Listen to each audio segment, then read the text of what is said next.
তো বন্ধুরা, এই ধরনের ডিজিটাল ওয়াল ক্লক নিজের বাড়িতে রিপেয়ার করতে পারো।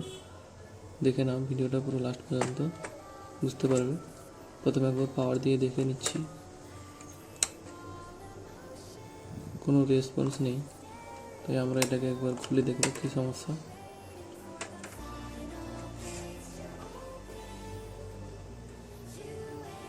খুলে যেটা দেখলাম, এই পাওয়ার সাপ্লাইটাই সমস্যা, আর কোনো সমস্যা নেই ঘড়ির মধ্যে।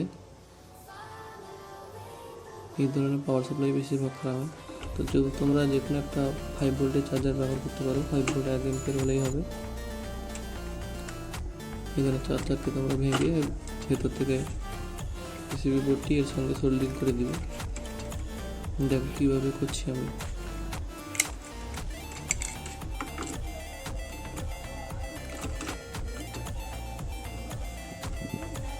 দুটোই প্রায় সেম।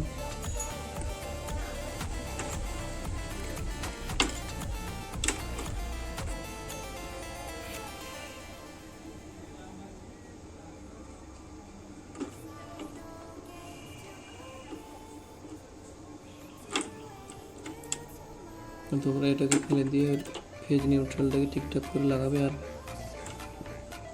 এই নতুন পিসিবিটা প্লাস মাইনাসটা দেখে লাগাবে। এই যে আমি ফেজ আর নিউট্রালটা সোল্ডিং করে নিলাম।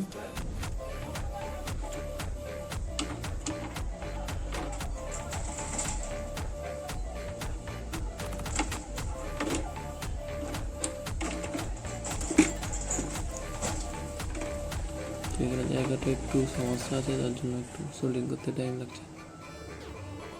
আর এখানে তোমরা প্লাস মাইনাসটা ভালো করে দেখে নিবে।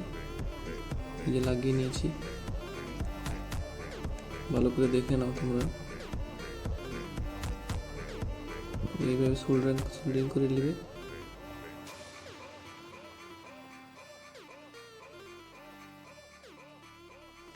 এখন একবার পাওয়ার দিয়ে দেখে নিব চলছে কি চলছে না ঘড়িটা।